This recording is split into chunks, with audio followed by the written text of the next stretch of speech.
Hello, everyone. Can everyone hear me? Yes. Can everyone see me? Yes. Awesome. Perfect. So my name is Leyana Zaletel, and this workshop, I had a couple of directions that I was thinking about going with this, and this was originally going to be based off of what I was doing. Good idea, because it hasn't been tested by a third party yet. So we don't even know if that technology is going to be valid. So, whether he did do it or not, I don't know. I can't say. But what I can say is 27 years later, after the law was passed, that is guilty until proven innocent for a law that's targeting an entire class of people. Wrong button. Similar thing with Adam Walsh. There were two suspects, Otis Toole and Jeffrey Dahmer. Otis Toole was a bit of a problem because he had an issue with just confessing to a lot of different murders, whether he did them or not. So he confessed to that one. And he wasn't originally charged because there really wasn't any evidence that he did it. But 12 years after he died, the police decided, you know what, good enough, he's the one that did it. They didn't have any new evidence. They didn't have any new things to go off of. They just decided they had their person to blame. The second one, Jeffrey Dahmer, his case was a little bit strange to me because people said that they saw a man acting strangely in a mall 10 years ago, and they recognized Jeffrey Dahmer's face when they showed him on the news, and they're like, that's it, that's the guy who did it. That's the guy who kidnapped Adam Walsh. Do you have that kind of a memory? Can you remember somebody 10 years ago from the mall? I can't remember faces like the next day. So just some guy acting strangely in a mall, and 10 years later going, that's him. It's a little bit suspect. And the other issue is it doesn't really fit his pattern. Jeffrey Dahmer selected people who were on the fringes of society. He selected minorities. He was very particular about getting people that people he think wouldn't miss.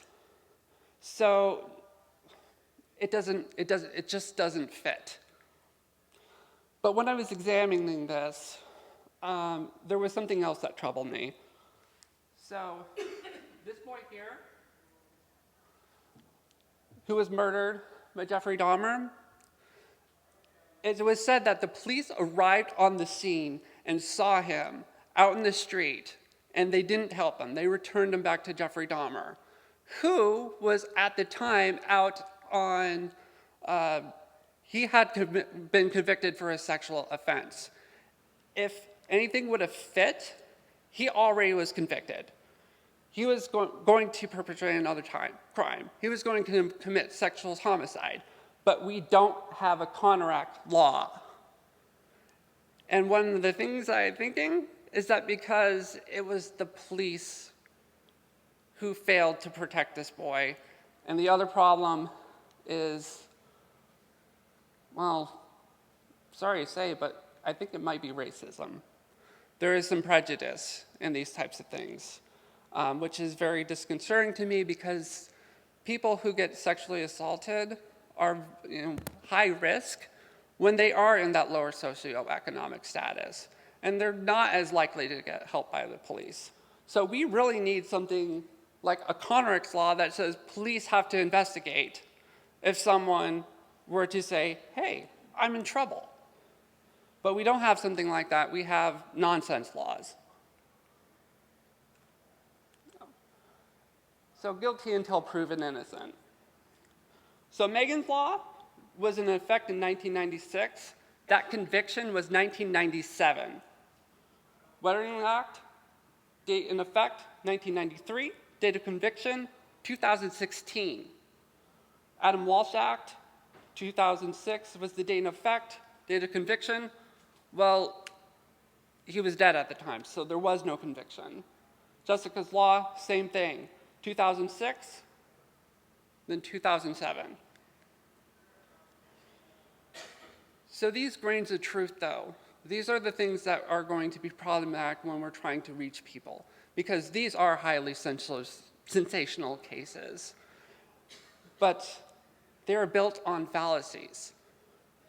They're making generalizations, they're not realizing how much these actually occur, and it gets so out of hand, and then we end up with these laws that don't even would not have been able to do anything because they just don't fit.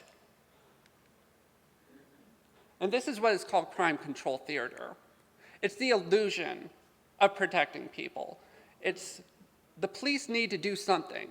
We need to do something about it, whether that thing is good or not. And these are driven by moral panics. And as we know, the results of these moral panics in these crime control theaters can be very, very difficult to make that go away. And someone was saying that one of the things that we can do right now is just to keep anything else from coming up.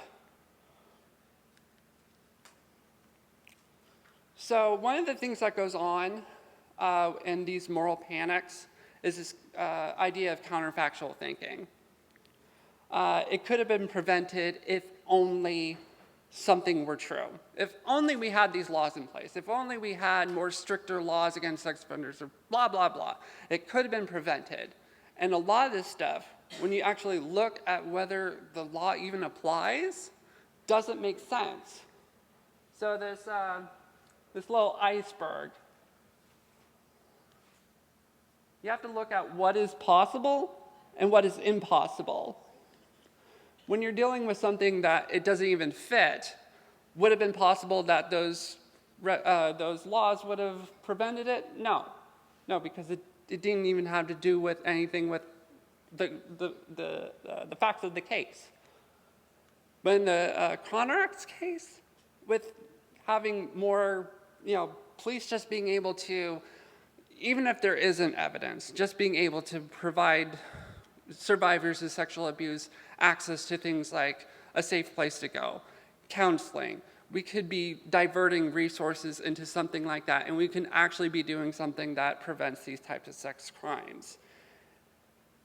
And these are the types of things that I'm realizing that this audience that we're trying to reach doesn't really care that much about sex offenders. And so one of my thoughts is that there are other reasons why these sex offender laws are bad. Not just the harm that it causes sex offenders, but the harm that it causes their families, the harm that it causes the survivors of sexual abuse, the barriers to being able to get help because of mandated reporting. Maybe they don't want to go to the police. Maybe it's something they care about, and they just want it to stop. They just want the sexual abuse to stop. And the current way that it's structured kind of prevents people from being able to do that. Those are the types of things that I think will reach the people who are not willing to hear about how bad these are for people on the sex offender registry.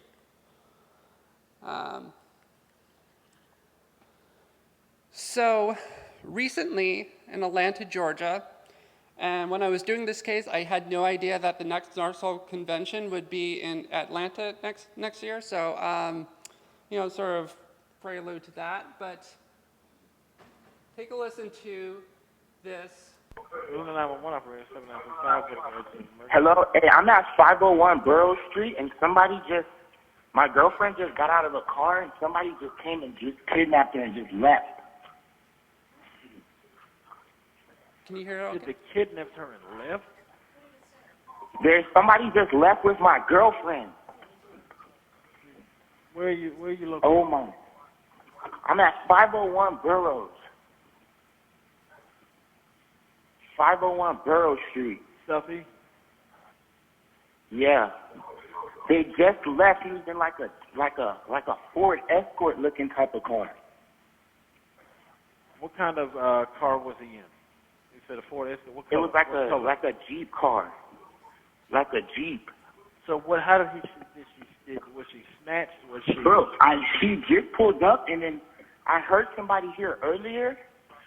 Bro. Oh, my God. My car is blocked in. What the fuck? Oh, my God. Bro. Sir?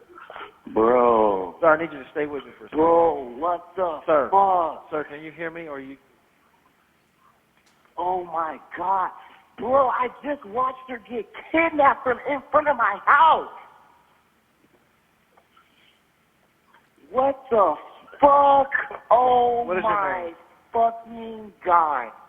My name is Jerry Antoine.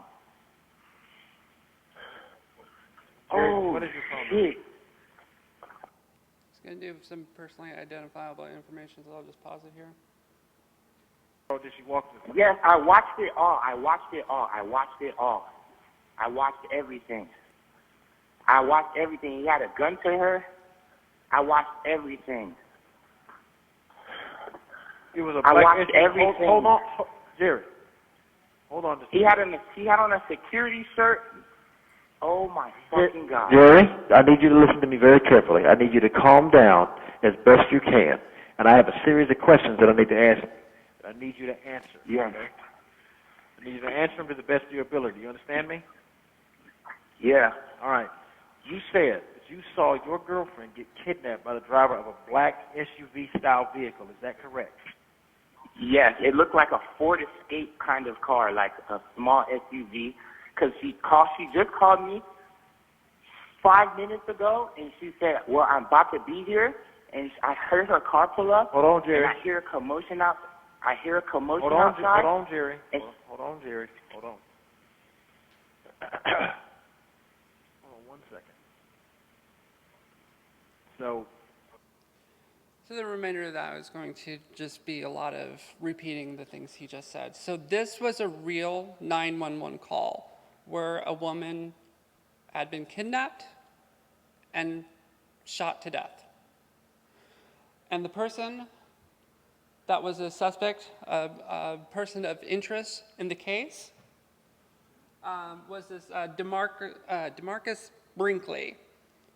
So it didn't take them long to be able to find him, and he had a prior conviction of child molestation. So, he was on the sex offender registry.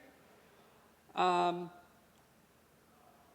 just, a couple of, memory questions.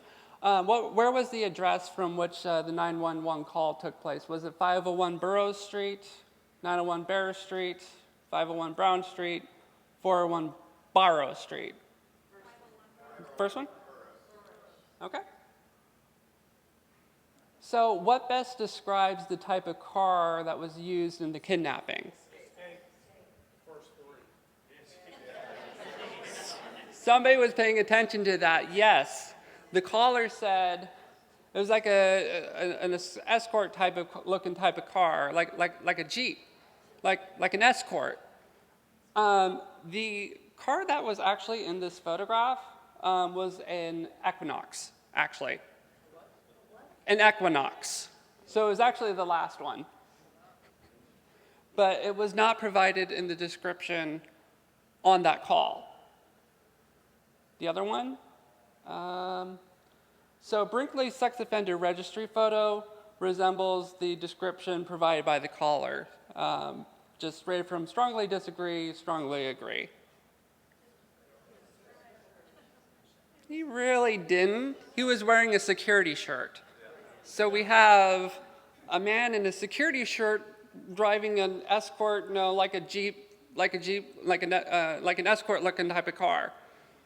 It's not a very accurate description, so I have some questions to how they ended up determining that this was their suspect based on that information alone. The other issue, what color did the caller say the vehicle was? The caller. The caller did?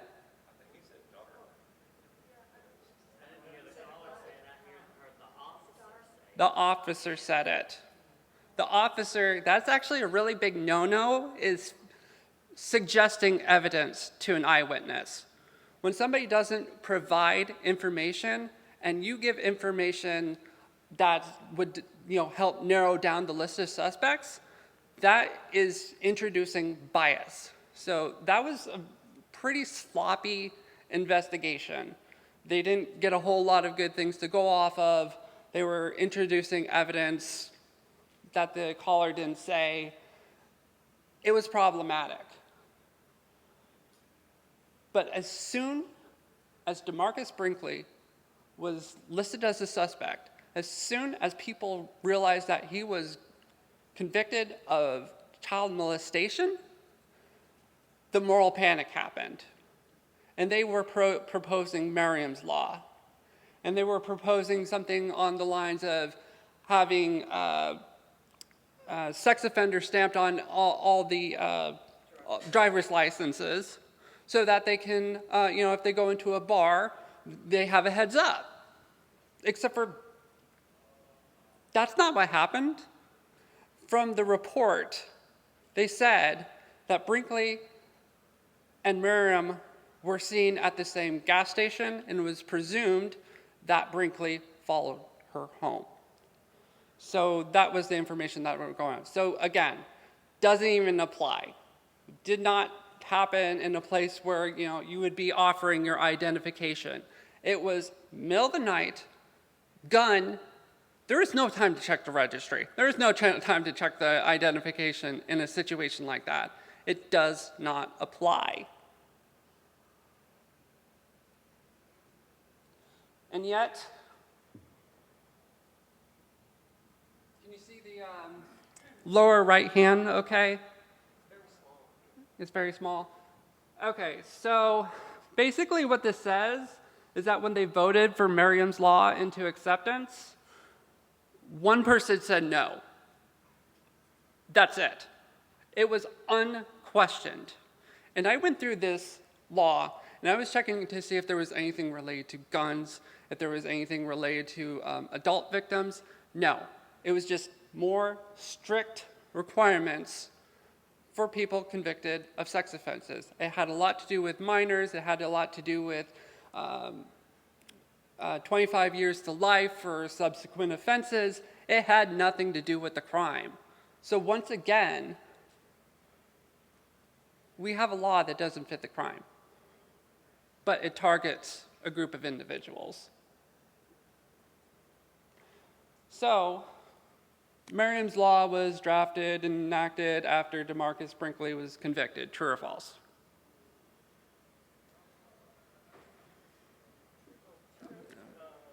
After he was convicted. Convicted. So when he was arrested, before he was convicted of a crime, they were already in this process. They were already, they didn't let him get convicted before they started proposing this. So once again, we have this guilty until proven innocent mindset. Also, I checked recently to see if DeMarcus Brinkley was in the Department of Corrections in Georgia. Couldn't find him. I was also from his sex offender registry information. It was last updated of 2022 last year, and his last known location was still sitting in jail. So crime took place in August of 2021. In June of 2022, he was still sitting in jail, so, they don't let them get convicted before they start going on with this stuff.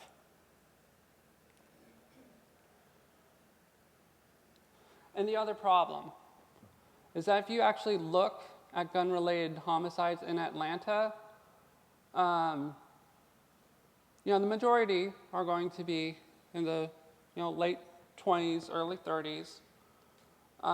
Most of the homicides are shootings. there is about a 50-50 chance whether there is going to be an arrest or not. So when they were drafting this law, they were not considering the gun. And I had a thought about that.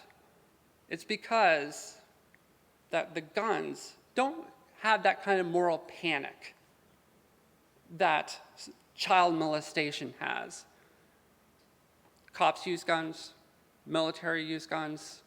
These are equally identified with criminals as they are with the people protecting us. So it doesn't have that same kind of leverage. But with child molestation, as you can see, people are on it right away. And we have to talk to these people and get them to not do that, because these laws are so difficult to change after the fact. So, well, that's it for my presentation. I did want to ask if anybody want to come up here and talk about any situation where you just didn't feel like you were connecting, like you were trying to have a conversation and there was just, you just couldn't seem to communicate. Or anything that came up during this presentation. Anybody? Bueller?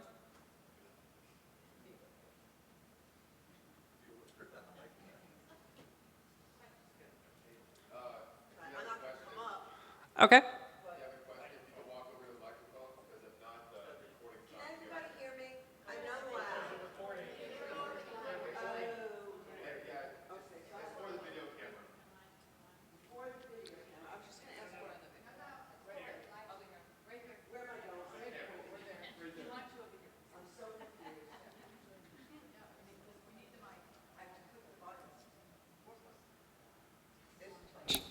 There we go. Hello. You said about moral panic. The legislators that create these policies and the sheriffs that push the issue, they thrive on moral panic. And they're going to be, if we do X, and it becomes more and more punitive over time if you look at the registry, but none of them stop to think for 1 second about what does the data show.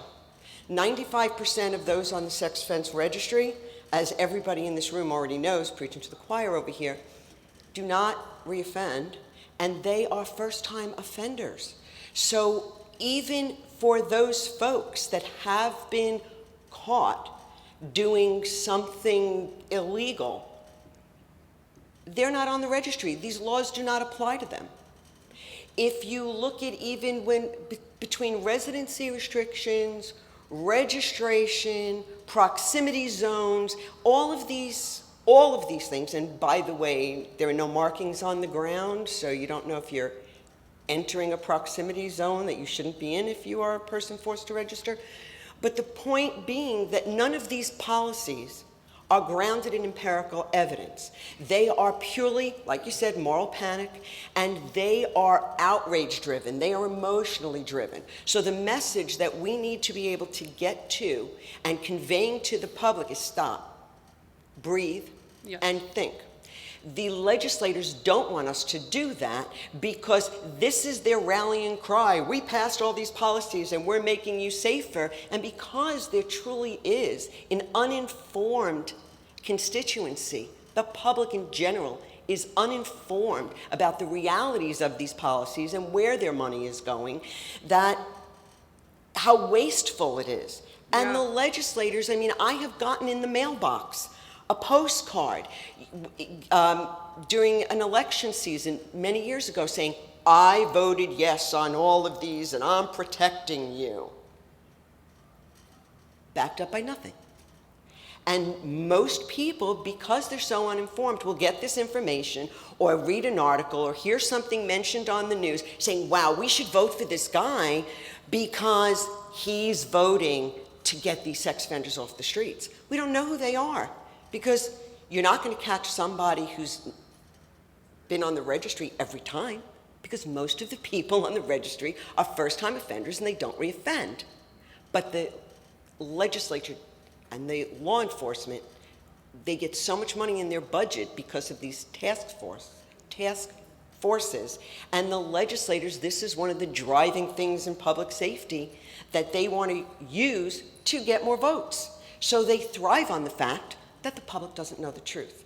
And in fact, what we have found in Florida, I don't know, I can't speak to any other state, but most of these legislators don't even read these bills. They read the analysis that is put out by the Senate committee or the House committee on bill analysis, and they're not going to say anything about the realities. They're going to highlight, and if it has the word sex offender, oh yeah, we're going to vote for this. There's no conversation. This is the first time, and I'm doing this since 2010, this was the first legislative session that we've actually had legislators stand up and speak out against bills because we have learned how to push back better. Not build back better.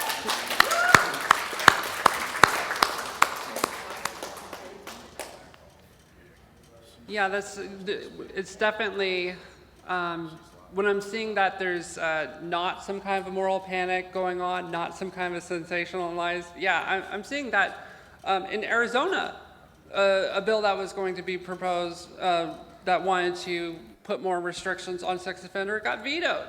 So, you know, we do have these victories. The thing that I'm talking about, though, is that there are also other reasons besides, you know, helping sex offenders. Because it, like you were saying, when they see sex offender, they automatically think, okay, well, we gotta make ourselves look good and be protecting from this dangerous group of individuals. But they're spending all this money on doing this. They're talking about wanting to push back on wasteful spending, like that sign outside, and then they're pushing stuff like this. They're just throwing money down the toilet. But there's other things that it can be used for. You know, survivors of sexual abuse. You know, I am someone who is on the sex offender registry, but I am also an advocate for people who have been a victim of a sex crime. My crime was child pornography. And when I committed my offense, I was a angry, delusional, I didn't have my head on straight. And I went through therapy. And, you know, one of the other issues is that at the time, I was actually a man. I am a transgender woman. One of the things that was going on was that I didn't really understand what my sexual preference was. I just knew that I was supposed to be a man, and I was supposed to marry a woman, even though I didn't really feel like I was wired that way. And I got into some really deviant pornography, trying to figure things out. Once I realized what I actually was and was able to actually have healthy sexual relationships, I'm so much better than I was before. But still, when you look at the registry, when you go and type in my name, it'll say Garrett Ryan Zaletel, because they won't even change my name. They won't even change the fact that I'm not a man anymore. Even though I keep telling them, if you want to keep the things updated, you keep having me go in every year to update my information, update my frickin' information.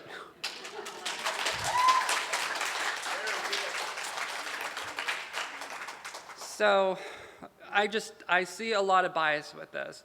And in my case, they have both the bias between the fact that I'm a transgender woman and the bias between the fact that I am a sex offender registry, and it seems like they're not able to compute that when I go in the register and say, oh yeah, no, I'm not a man named Garrett Ryan Zaletel anymore. My birth certificate says Leyana Renee Zaletel and I'm a female. We're gonna go off of what you were arrested as though, because rules or something. Every year with this, I keep presenting as like, okay, if I get arrested and they're going to be, upset with the fact that I don't have current information, make a note of it that you're not updating my information, please. Because I don't want to get arrested for something that I'm trying to actually work with you with. I am not trying to conceal my identity. I'm not trying to, disappear to some other country or whatever, change my name, change my gender, just sort of, I'm willing to work within the system. I'm willing to be a law-abiding, tax-paying citizen, and I'd like to be treated as such. Thank you. Oh. Thank you for being so open with your situation. I have one question, and it goes back to the fact that the local agent detective that my family member reports to has said, this is so stupid. We need these resources for other things. But where do we go with that is the question. Yeah. Yeah, it's definitely a difficult conversation, and I wish I could be standing up here telling you that I had all the answers. But, I can only tell you what I know from my experience. There's a lot of things I don't know. A lot of things that go on in the government and the politics I don't know because I also am slightly paranoid, and I don't think that they're telling me the truth most of the time. So I don't actually know what's true even when they're telling it to me. Actually, I have one more question. In your research, have you come across any documentation of, in that 5%, that infamous 5%, how much of that is failure to abide by the restrictions? Yeah, I've been digging into that. And that is one of the hardest things to kind of look into because we're having to deal with what the Department of Justice decides to publish.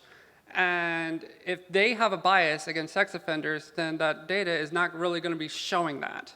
So I've been having issues trying to find that information myself.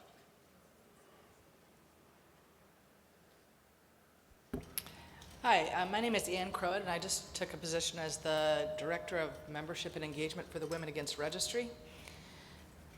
I think that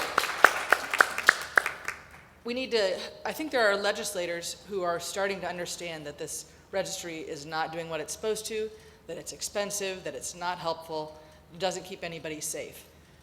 But they need some political cover because we all know what happens if somebody stands up and says, this registry is stupid.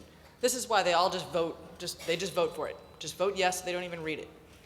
So I think we as a population need to be more open with our peers. I have conversations about this everywhere I go, all day, every day, pointing out the things like it doesn't actually keep kids safe, right? If we care about kids, the kids of the people on the registry should count as kids, right? Mm-hmm. The kids that are getting harassed and bullied and gunned on by vigilantes, those kids should count. Yep. Our children who are getting put on the registry, because if you have teenagers, you're more at risk for being put on the registry, having your child put on the registry for this age, typical developmental things that kids do. These days, my own daughter could be on the registry. She shared pictures of herself with other people. She should have been on the registry. I don't think she should have been, but she could have been. Yeah. And we need to educate our peers that you're more at risk for getting tied up in the registry as a family than you are for getting injured by someone who's on the registry. We need to make sure that those things are clear to the people around us so that the people around us start saying, so this is just nonsense. And they don't actually, like our new president was raped at knife point in her house at 16 by just a guy. And 9 years later, she realized that they had never even tested her rape kit. They didn't follow up on any of the leads at the time. So, she became, her eyes got opened to the fact that the registry is just theater that makes us think they're keeping us safe when they have actual, things that they could look into and find someone that actually did harm to a person, they don't bother, because that's not what they care about. They care about getting grants to make up fake teenagers to lure people into fake crimes and, thought crime. That's what pornography is, in my opinion. People you can get off to, the idea of having sex with your dead person or a bird or a whatever. That's not illegal, but thought crime that has to do with a child is somehow illegal, even though you had no contact with a minor. The person that you interacted with was fake. So it's just such nonsense. And I think we as a people need to start talking to our peers and just take the stigma out of this, because the more you talk, the more you realize everybody knows somebody who's been caught up in this. And the more ridiculous things the 7-year-old who got put in the registry for having a mirror on his shoe to look up some girl's dress. The 9-year-old on the registry for, age-appropriate developmental behavior, playing doctor with her little brothers. It's just absolute nonsense, and I don't think most people understand this. And we need to get past this scary stigma of talking to people and realize that, maybe there will be some people, it's terrible because they stigmatize us to the point where you're terrified to even make a comment for fear that someone's going to come to your house with a gun. So I know I'm preaching to the choir. No, but we'd like to hear it. Yay! Hi, me again, sorry. Have you done any research? Have you looked into the follow the money? Because this is a moneymaker for law enforcement. Yeah. There is so much, and we can't get a straight answer. It's so convoluted. Yeah. Because there are federal funds, there are state funds, and there are local funds, and then there's all kinds of grants that these law enforcement agencies get to staff their sex offender task forces or their details or whatever the heck they happen to be calling them. And they really, it's a waste of money. Yeah. But it's a follow the money. We can't get a straight answer. I'm curious if anybody out of their state is getting a straight answer, or if you've even asked them, where does your money come from? What is it that you need to prove in order to get that money?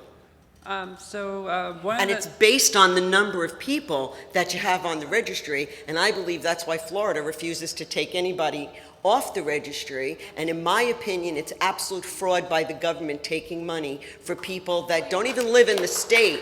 So it's really, we need to go, well, I'm preaching to the choir. But anyway, my question was, has anybody asked that question and have they gotten a straight answer? Yeah, so I do try to look into that, and it's that same deal that I deal with with what the politics and governments, what they're, it's their data and they're the ones who are responsible for showing it. So how much of that is, worded in a nice way? The other thing that I found is some of the grant stuff is actually worded a little bit more punitive, like, this is money that you're already going to be getting for something, and we're going to take that away if you don't be SORNA compliant. And I've also saw a chart showing the cost of implementing versus the cost of what they were losing, and a lot of times they're not gaining by having this. So it's not even cost efficient on those grounds. But other sources of money, I'm not entirely sure about. Hi, I'm Joanne. I'm from Missouri, and in my state, I have been, before I became involved in this situation, I've been an advocate for gun safety. My state has some of the weakest gun laws in the country, and we have some of the most gun violence, and children are shot by guns every single day, multiple times a day, in the city that I live in, which is the city with the highest crime rate in the country. However, when children even go to the state capitol and their school has experienced a shooting and a teacher and a child was killed, and the entire student body goes to the capitol to beg for some rational, reasonable gun laws like background checks, closing those loopholes, red flag laws, because in that case the shooter's family asked the police to take the gun away before the shooting because the person who was an adult aged like 19-year-old was making threatening comments, and the police said, under our laws, we can't do anything. Those issues concerning child safety are not addressed at all. But in my state, the whole session was focused on trans children and worrying about drag queen library hours. Those were the issues because they wanted to protect the children, save the children. We're all about protecting our precious babies. But when they're gunned down in the streets multiple times a day, and we now have statistics that gun violence is the greatest cause of child death in America, they don't want to address that. That's not a problem. So I'm just seeing my worlds collide, and I'm just wondering how to address that with lawmakers, that if you really, truly care about saving our children from bad things, why can't we focus on what really is hurting them? Not people on the registry who are minding their own business, who made one bad choice in their life and have paid the price and are just trying to live productively. And they're not allowed to have a gun, by the way. But all these other people can have, you know, an entire arsenal with no background checks. So how do you make them see the irony of that? That is one of the things We that... see it. There was a incident, I think it was actually in Corpus Christi, where somebody who was out on a felony and had a GPS monitor on at the time shot and killed someone. And I think the governor's response was to punish tampering with the ankle monitors. Mm-hmm. Mm-hmm. He Yeah. was wearing the ankle monitor Yeah. at the time. Yeah. He didn't care. Well, we have politicians who say we need to increase the penalty for school shooting. Well, it's already life in prison, execution, or you were already killed by the police. Shooting a bunch of kids So, can yeah. gets that added up. Yeah. Thank you. Thank you for your presentation. Hello, my name's Araceli. I'm with CAGE, the sting operation cases. My question is, what can we do to create accountability for these legislators and other people who work in the system who are creating this moral panic on purpose for the sole purpose of helping their careers? I think until there is accountability on them for creating this moral panic, that's not helping anybody but their own careers, this is going to continue. So what can we do to create that accountability for these people who are doing this? Qualified immunity. Blue line. We have to get rid of qualified immunity, but how do we do that? That is an excellent question that I have been trying to figure out myself. Because one of the issues I found, and this goes back to that counterfactual thinking thing, is that studies show that when there is something that was in place or should have been in place, that they don't feel like the law enforcement was doing their job, or something that they could have prevented, they're more likely to hold them liable. So one of the issues with getting rid of these crime control theater laws is that you get rid of it. Something like that grain of truth happens because they do happen. And then they're feared that they're going to be held accountable for that, but aren't so much concerned about the accountability for the regular damage that they cause on a regular basis. So it's a good question. I don't know. Hi, my name is Sean Barrera-Leaf, and I'm the Executive Director of United Voices for Sex Offense Reform. And you asked any of us to come up and kind of share of our experiences of what we have in this journey. And one of the biggest things that we concentrate on, number one, is our audience and who we're speaking to. But our words are very powerful, and we look to identify people as humans and not as labels. So looking at our audience and trying to find that relationship with them, we really, I guess, stress the most important thing is to use person first language. Forget sex offender, because none of us are sex offenders. And talking to our legislative leaders, we have to, extend that olive garden or olive branch in a sense so that they can identify with what the journey is that we're trying to portray. And 9 out of 10 times, people are going to have the same experience, whether it's a justice impacted person or not. And they're going to know a family member. I mean, my husband and I have had many experiences where we've talked to our legislative leaders in the state of Michigan, and, oh yeah, my neighbor, his son is in prison. So that's where we have to start, because once we normalize that these people are human and not monsters, then people are going to listen. So that's our experience. That's what we try to portray with our advocacy group. And until all of us can start talking the same language, we're going to be up against this battle for a long time. Thank you for sharing that.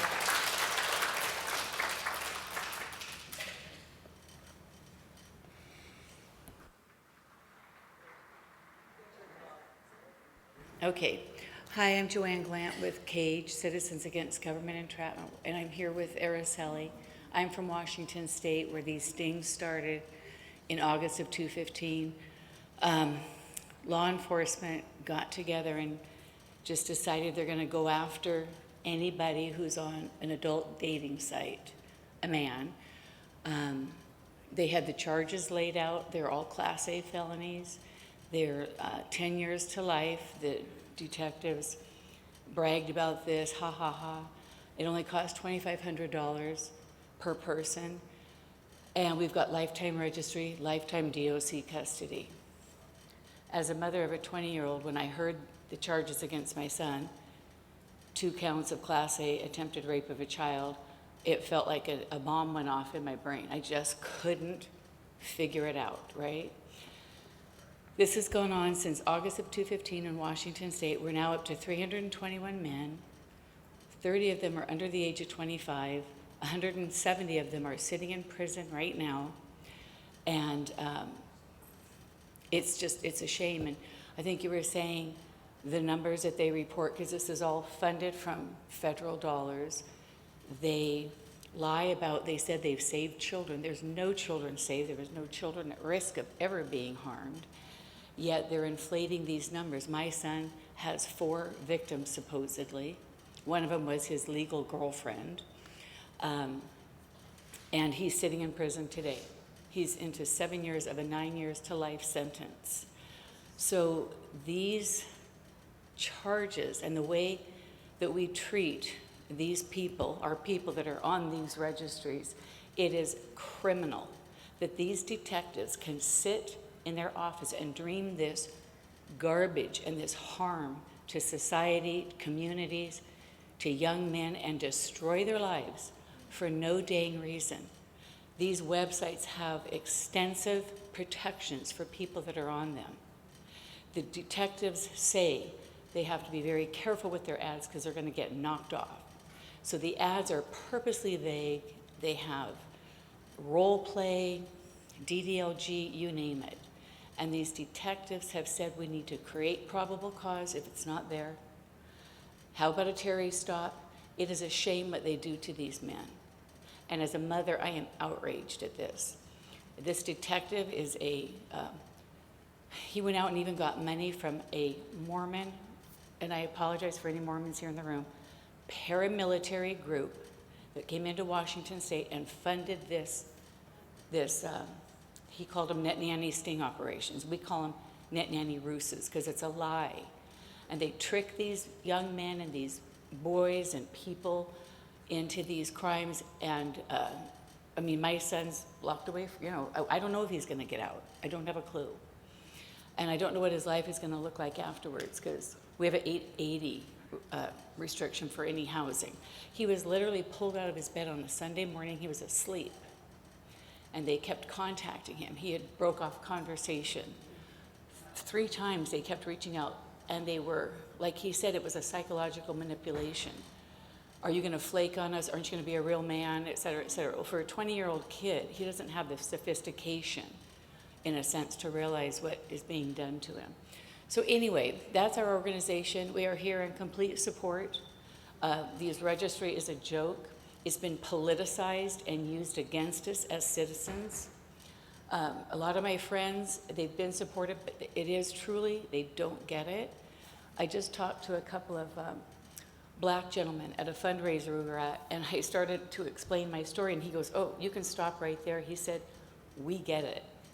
We get it." He goes, "We know what entrapment is. We understand that." So anyway, I just wanted to share our story. We're behind you 100%. It's got to stop. And I agree with you. We have to talk about it. We got to bring it up and not be afraid to let people know this is what's happening. Thank you. Thank you.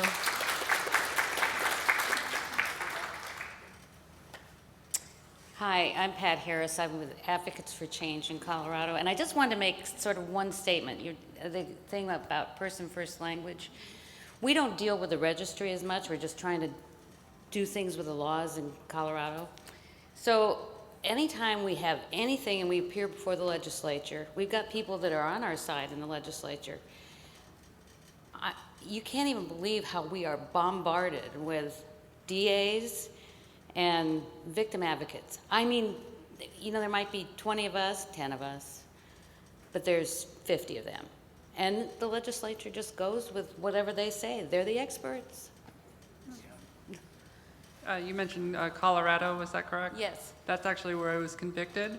Oh. And I did read a news article of trying to do the person-first language, and a lot of people laughed at it. And we were part of that, you know, trying to change. They have it for juveniles, but they don't have it for adults. And the way that they worded it, though, is like, I can't even remember. It's like people who commit sex offenses. Well, a person who commits a sexual offense. Yeah, but it was like in the present tense, like this is an ongoing thing.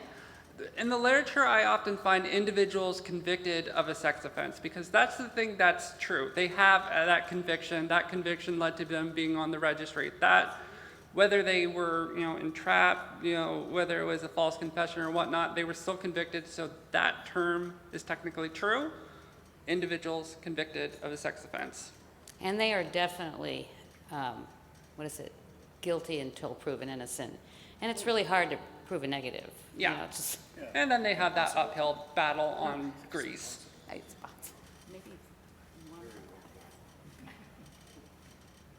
Hi, I'm Bruce, one of the founders of CAGE. My beautiful wife just spoke. I wanted to add, first of all, I agree 100%. There is such fear in the legislators, in the legislature about not getting the votes. So they have to, we had one legislator tell us a couple of weeks ago who was a staunch, and I'm not a party advocate either side, whatever, but he was a staunch Republican, a wheat farmer from Eastern Washington who will not talk about anything about a sex crime having any rights of any kind. And he, after we got done telling him the story, says, "You need to tell this to the press. They need to hear this story." And what he was saying between the lines was, we won't do anything until it becomes a public outcry. So everybody's comment about how we have to let them know, yes. And I became medically disabled or retired in 2020, and I've never worked so hard in my damn life since not working. After I was even spending time in the hospital bed of 35 days advocating and talking with legislators.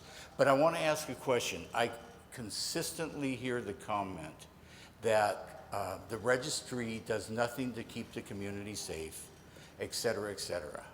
Is there a place where we have written down what their comments are or what they're doing that doesn't keep them safe? It's one thing to give a global comment like that, which I use all the time, but I don't have any facts, figures, or information to say why it doesn't. Is there anything? There is. I'll Perfect. I'll turn. Oh, nice segue. This beautiful lady.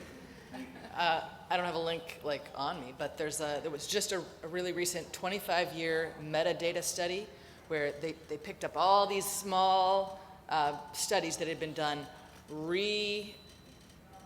brought all the data back to the top, made sure it was all the same, and then reanalyzed the data and they found no benefit. So you can find a study here that says there's a little bit of benefit, and one here that says there's a negative correlation, positive correlation, negative correlation.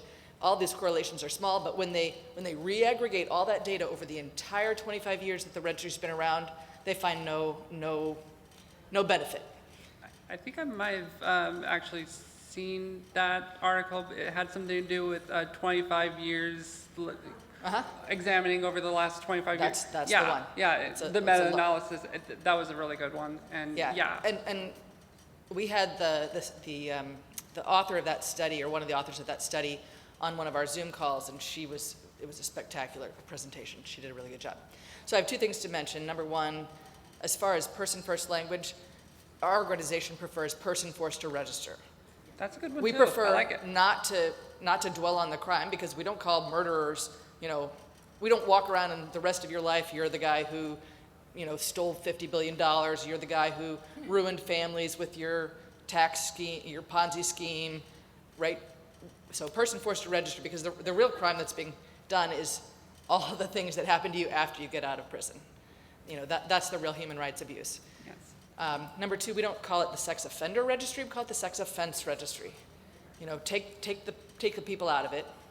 And number three, I really think we should be, if we want to protect children, we need to protect children from the registry. We need to make it clear, because whose 20-year-old has any brain that we would trust to make any decisions? So, if we're smart and we want to protect our children, let's tell these kids what's going on. Let's tell these kids, all these sites out here, don't trust them. Don't trust them. Don't think that you're, it's ridiculous. So that's the really things we should be doing to prevent harm to children. Yeah. And maybe we could start to make parallels between the way they treat gun crime. They don't go back after a gun crime and say, oh, well, what would have prevented this if we had background checks? So let's put background checks into it. They don't care about any of that. They don't ever worry about whether this or that common sense gun legislation would save our kids. So why is this a different situation? Lack of moral panic, that's all I can figure. So, hi, my name's Jason Wasserman. I'm with Restorative Action Alliance out of Connecticut, New York, and also a co-host of a podcast called Amplified Voices. I'll touch on that in a second. Before I talk about what I was going to say, a couple things. Just what Ian was just saying when she's talking about children. The other children we don't want to forget is children of people who are on the registry and what it does to them. That's a huge thing that we leave out. Thank you. So, the topic of what you're going over here, Leyana, was advocacy. And first I want to applaud everybody who's, like Gail, who's very open and uses their name in public and when they're doing this advocacy, because as Steve Yoder in the last presentation was talking about, needing people to come forward and be public, but we know, everybody in here knows there's a huge risk with that, right? So, there was an incident that happened. I was on the registry for 10 years. Towards the end of it, there was a huge moral panic that broke out in my town, which ended up becoming local news, national news. I'll spare you the details for now. If you want, you can talk to me later. But I started getting more involved. But I created on Twitter, "End the Registry." That's how so you'll never see my face, you never see my name, because I want to be able to speak and say things and not have it come back and blow back on my wife, my parents, my children, my employer, things like so. I have to do a lot kind of undercover. There's a lot of things I've done behind the scenes, undercover, and that it doesn't let me live as full and openly and honestly as I would like to live, because I'd like to be able to stand up and scream, "What are you doing, everybody?" And I do that, but anonymously. So it's a challenge. So the advocacy thing, and when we're working with other people and asking them to go and speak at a public hearing or do things, I always make sure people understand the risks, because I've been part of those moral panics. I went and spoke at a public hearing a few months ago, and there were a number of people who spoke. 2.5 paragraphs to me. It wasn't so bad this time. It was actually kind of positive, but it's just something that everybody has to be aware of and careful of, and that's one of the reasons why it's harder with our topic and what we're covering to make advances, because people who are feeling the most, who are the most impacted, oftentimes can't speak out and speak publicly.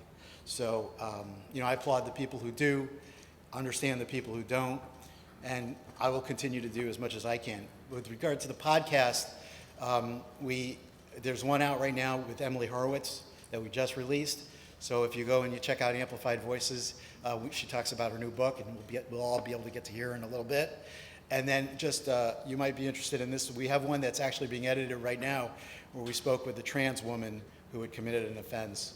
And That was shared. me. What's that? Emily Horowitz, she interviewed me. No. This is not Emily. No, there's a woman on our podcast, Amplified Voices, that we're editing right now. That's going to be coming out in the next month. So you might be interested in checking that one out. Yeah, but with her book, she did actually interview me, and I am one of those transgender people who are in the registry, and I don't want to be a story on Fox News. So yes, I am a little bit scared about coming out in public too, because they're going to be thinking sex offender in the women's restroom with your little girls. I'm just not want to use the bathroom. That's it. Do it. Get out. Yeah. So I feel for you for what you're going through. So absolutely. Thank you.